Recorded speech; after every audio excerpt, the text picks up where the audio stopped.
Welcome po dito sa aking channel. Pakiclick po yung ating bell dyan para ma-update po kayo sa ating reading.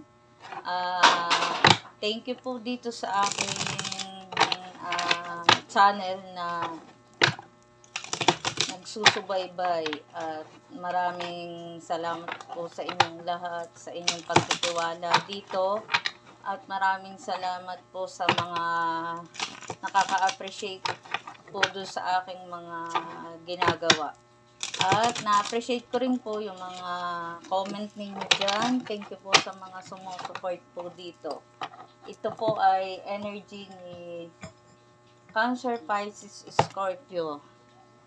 Para po ito sa ating ngayong full moon. Para po sa October. Month of October na po yan sa full moon. Sino po yung makaka-resonate po dito, comment lang po kayo dito sa reading na to. Pasensya na po kayo kung ganun talaga po akong magsalita. Kahit po naman talaga personal ninyo kumakausap. Ganun po talaga ho ako magsalita. Kaya pasensya na po kayo. Thank you po dun sa mga nambabash dyan. Wow! May Page of Wands dito. Merong Death. Ayan. Hanapin natin tong energy na to kung ano ito. Spirit guide. Ano ang energy nito ni Water Sign, Cancer, Pisces, Scorpio. Ibigay niyo po ang energy na to. May Two of Pentacles. Sinasabi dito yung kahirapan mo dito sa yung financial, kasi talagang umamin man kayo at hindi ay talagang Cancer, Pisces, medyo nahihirapan talaga kayo dito sa financial at ito ay matatapos na. Ayan. Ito yung mga hirap na mabigat. Kaya may debt. Kaya may debt tayo. Kasi itong mga paghihirap mo dito sa yung financial ay may pagwawakas na yan. May mga new beginnings kang parating kasi may Page of Wands. Kaya ayan, nakita agad natin kung ano ang energy nitong death na to. Meron ka dito na sobrang dami ng mga obligasyon mo dito at sobrang dami mong paghihirap dito sa iyong financial. Meron ka dito na new beginnings. May bunga yung ano mo, wands na yan. Pinagmamasdan mo dyan yung iyong yung wands na yan, meron talagang ibubunga na maganda. May mga sisimulan kang maganda. Ayan, Queen of Swords. Ayan. Diba? Sabi ko sa inyo kanina, matatapos na yung mga paghihirap na to. Yung mga, ikaw na mismo yung magtatanggal sa yung piring. Ayan. Dahil dito sa pagkapiring mo na to, hindi ka makawala-wala dyan. Dahil dyan sa iyong financial. Masyado ka ditong maraming obligasyon. Siguro dito, Cancer, Pisces, Scorpio, napapaligiran ka ng mga tao na nagpapabigat sa'yo. Dito sa financial, kaya nahihirapan ka siguro dito ay marami ka ditong pagkakautang. Yun yung nagpapahirap sa'yo dito. May sisimulan ka, may new beginnings ka dito. Ayan, makikita mo yung ginagawa mo dito ay may ibubunga. Kaya Cancer, Pisces, Scorpio, may new beginnings ka dito. Ayan, meron ka ditong the Tower. Ayan. Yung lahat ng yan na bigat ka dyan, punong-puno ka dyan ng pasakit. May mga taong hindi ka ngayon nagugustuhan dahil umiiwas mismo sila dito sa'yo. Kasi ang mga tao sa'yo, medyo naiilag sa'yo. Dahil alam nila na walang-wala ka na ngayon dito. So, ngayon dito, meron ka ditong 2 of Swords. Ayan, di ba? Yung sobrang bigat mo dito, talagang ang laki ng paghihirap mo dito. Kaya dito ay merong death. Matatapos na yan. Mapapakinggan ka na dito ng langit, ng universe. Ayan. Merong tao dito sa'yo na gumagawa ng pangmumolestya na ipinapaghirap mo. Meron ka rin ditong the Emperor. Ayan. May taong gustong tumulong sa'yo dito. Pero meron din tao na ayaw sa'yo at may tao din na naninira sa'yo. Hindi pare-parehas ang mga tao. Kaya ang gagawin dito ni universe, ng spirit guide mo dito ay mga dito, pakakalmahin. Bibigyan ka ng kaligayahan at pampakalma sa iyong kalooban. Hindi ito magsasucess itong mga nasa paligid sa'yo. Kasi makakawala ka dyan sa pagkakatali mo diyan sa iyong kahirapan. Hindi ka laging ganyan kasi may mga tao pa rin na may naniniwala pa rin sa'yo at may mga tao pa rin na magpapasaya sa'yo. Dahil lang yun sa tulong.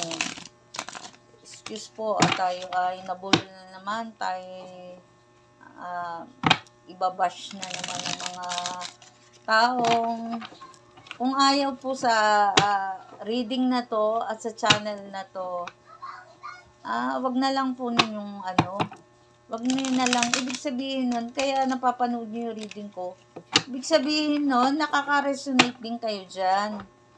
Napapakinggan nyo rin yung aking mga reading dito ay may kabuluhan. Kaya yung mga salita ko na ganyan po talaga ako magsalita. Pasensya na kayo kung ganyan ako magsalita. Kasi yun din pati ang nakikita ko sa inyong energy, sa inyong reading. Kaya pasensya na kayo kung ganun talaga ako magsalita, mga mga taga-subaybay ko. Ayan. Meron ka dito na pagpapalit ng anyo. Dahil dito sa mga taong naninira sa'yo. Maraming naninira sa'yo dito. Kaya dito, hindi mo na dapat ito papansinin. Isipin mo dito ay yung mga pinapangarap mo. Ayan, may 2 of Wands ka dito. Ituloy mo lang yung mga ginagawa mo, yung mga pangarap mo. Ang sabi nga, ang mga tao na yan nasa paligid sa'yo, walang ambag yan sa buhay mo. Kaya wag mong papakinggan at wag kang maapektuhan sa mga naririnig mo sa kanila. Tuloy mo lang yung mga ginagawa mo hanggat hindi ka nakakagawa ng nakakasagabal sa kanila. Ituloy mo yung ginagawa mo kasi makikita yan ni universe na bibigyan ka dito niya ng regalo at gantimpala para do sa mga ginagawa mong magaganda. Hindi ka dapat maapektuhan sa mga sinasabi nila at do sa mga nagpapakita sa iyo ng tamang kaplastikan din. Ayan. Kasi pagtalikod mo talaga dito, sobrang piyestang-piyesta sila sa'yo. Ginagawa rin yan sa'yo ng sarili mong kapatid, sarili mong kamag-anak, sarili mo dyan na kung sino pa yung malalapit sa iyong buhay dito. Yun yung mga naninira sa'yo. So, kung wala silang tiwala sa'yo dito, tuloy mo lang. At merong nakatingin sa'yo dito na, ayan, di ba? Nagkakagulo-gulo sila. Hindi nila maintindihan kung paano kanila dito siraan. Ayan, si Cancer, ayan, tinan mo. Oh, ganyan talaga yan. Yan ay, maraming natutuwa sa iyong ipinaghihirap mo ngayon. Medyo hindi laging ganyan, sabi nga, umiikot yung mundo, hindi palaging ganyan ang mangyayari sa'yo. Kasi iikot ng iikot yung mundo na yan, hindi yan naka-stay sa atin. So, sabi nga, panahon yan. Kung yung iba, nag-success, nauna sila, gawin mo na lang silang inspirasyon para doon sa iyong mga pinapangarap sa iyong mga goals. Para maging success ka. Nag-iisip ka dito ng ikagaganda ng iyong kaperahan dito. Ayan, di ba? Nag-iisip ka dito ng paraan para maibalik mo yung mga nawala sa iyo dito, ang iyong mga kaperahan dito. May tao din dito na laging nakamasid sa'yo. Ayan. Hindi lahat ng tao sa'yo ay totoo ang mga pinakikita. Meron din talaga na yun din ang gagawin mo sa kanila. Ayan. Para mag-iiba-iba ang new mo dito. Meron ka dito the Chariot. Ayan. May parating. Malapit na yung hinihintay mo. Ano ba yung hinihintay mo dito? Cancer, Pisces, Scorpio. O, yan. May parating dito. May maganda, good news. Or yung mga minamanifest mo dyan, parating na yan. Meron kang gustong tapusin dito. Ayan. May mga parang gagawin kang proyekto, project, o ano man yan. Yung mga bago mong gagawin na yan. Makakatulong yan sa iyong kagipitan sa iyong financial.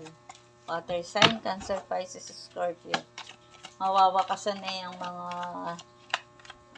mga dagok sa iyong buhay. Hindi laging ganun naka-stay sa iyo yan. So, kung pag-usapan ka man ng mga taong nasa paligid sa iyo, hindi nila alam, ay parating ka ditong success. Ayan. Hindi nila yan alam kasi plano yan ni universe, yung success na yan.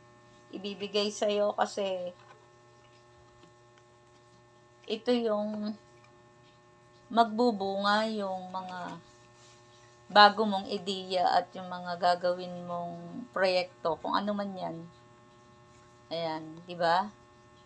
May mga parating yan na may bunga at may parating kang good news, di ba? Yan, may mga parating ka ditong good news. May magpapasaya sa iyo dito. Sobrang mo dito, sobrang parating mo na full moon ngayong October. Mararamdaman mo na yan na medyo makakahinga-hinga ka na dyan. Cancer, Pisces, Scorpio. Hindi ka pababayaan dito ni universe kasi mas naniniwala ka sa kanila kaysa doon sa mga naririnig mo na hindi magaganda, 'di ba? O, meron kang King of Cups. Ayan. May isang tao dito na nagmamanifest sa'yo. May isang tao dito na nag-iisip sa'yo. Siguro yung tao na to, medyo yung nag-iisip sa'yo dito, siguro yun yung tao na maganda yung intention niya sa'yo. Medyo siguro humahanga yan sa'yo. Kung may karelasyon ka man dito, pwede rin na ikaw ay single dito. May isang tao na may nagmamanifest dito sa'yo. Ayan. Diba? Yan yung tao na natutuwa doon sa mga ginagawa mo. Hinahangaan niya yung mga bawat ginagawa mo dito. Cancer, Pisces, Scorpio, water sign. Ano pa po yung advice mo dito? Oops. Ayan, di ba? Sabi ko nga, 7 of Pentacles. May magandang ibubunga, kaya di ba may success ka dito. Ayan. Yung mga sinimulan mo na yan, yung mga proyekto mo na yan, ano man yan, magbubunga, di ba? Sabi ko kanina sa inyo, magbubunga para sa inyong kasaganahan ng iyong pamilya. Kasi yan lang naman yung mga minamanifest mo na yan. Maging sagana ang iyong pamilya, ang iyong mga anak, di ba? Ayan. Kung single ka man dito, di ba? Ikaw yung parang breadwinner sa inyong pamilya. Ikaw yung panganay, ikaw na yung natira na kasama ng iyong mga magulang at mga kapatid dyan. Ikaw yung breadwinner dyan. Yan, yung minamanifest mo na yan. Ayan yung ginagawa. Siguro OFW ka man dyan, or ikaw man ay may mga proyektong ginagawa ngayon. Ayan, nakikita ng langit, universe, bibigyan ka dito ng success para dyan sa kasaganahan na yan. Nagse-celebrate kayo dyan, sobrang sagana. Yon ang inyong reading ngayon, ang inyong energy dito. Sobrang ganda, water sign, Cancer, Pisces, Scorpio. Ano pa ang mensahe sa inyo? Ano ang energy nyo pa sa mga spirit guide mo or sa inyong mga angels nyo or sa kay universe? Ano pa yung advice nila sa inyo? Ano man yung message nila sa inyo? Ano pa? Cancer, Pisces, Scorpio. Ano pa yung mga bless na parating kay Cancer, Pisces, Scorpio? Spirit guide. Oops, ayan. Diba? May lumabas na. Ayan. Parating na daw yung ano na yan, yung liwanag sa'yo. Sobrang darating yung magandang kulay sa iyong buhay.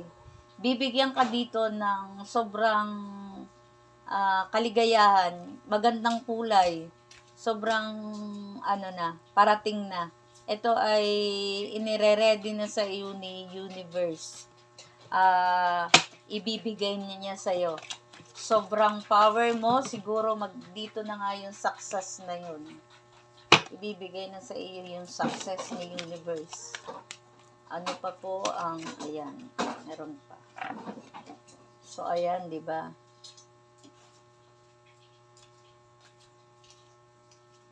O, di ba? Kahit na anong mangyari, talagang ang ginagawa mo dito, Cancer, Pisces, Scorpio, water sign, talagang kumakapit ka talaga dito sa pagka-spiritual mo. Nakikipag-connect ka talaga dito at sobrang laki ng tiwala mo dito kay universe. At sobrang, kahit anong pang mangyari, kahit sobrang hirap na yung mga nangyayari sa iyo dito, kahit nilalayuan ka na ng mga nasa paligid mo o sinisiraan ka man dito ng mga kamag-anak mo dito, pero nandiyan pa rin yung pagka-spiritual mo, nandun pa rin yung kapit mo, mas nagtitiwala ka ngayon sa Panginoon, kay universe, kahit na anong mangyari, kahit ano pa yung hirap na nangyayari sa iyo ngayon, nandoon pa rin yung paniniwala mo, nakikipag-connection ka pa rin sa kanila, sobrang laki ng tiwala mo sa Panginoon, kaya meron ka ditong mangyayaring kasaganahan kay universe. Ibibigay ni universe yung success mo dito. Kaya ituloy mo lang dito yung paniniwala sa kanila, di ba? Cancer, Pisces, Scorpio, sobrang nakakatuwa yung inyong reading. Cancer, Pisces, Scorpio, nakakatuwa talaga ang mga mensahe sa inyo. Wow!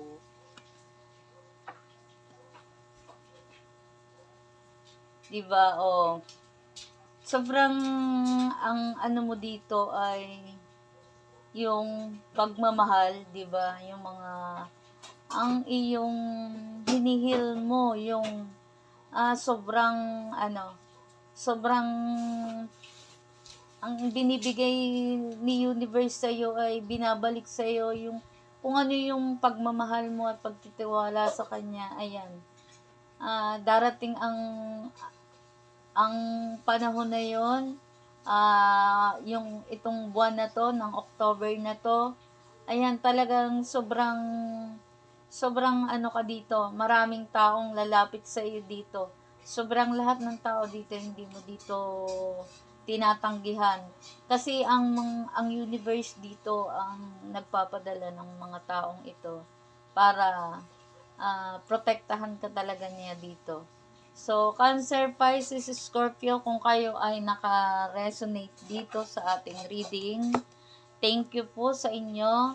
At salamat din po sa mga sumisilip dito sa akin channel. At thank you po sa inyo. Ibig sabihin, nagugustuhan niyo yung aking reading. At nagugustuhan niyo itong channel na to, kaya dito, dinadaan nyo na lang dito sa pambabas. Thank you po sa inyong lahat. Thank you po sa mga loyal kong taga-subaybay at sa naniniwala dito sa aking reading na to, sa aking channel. Thank you po sa inyong lahat. God bless po.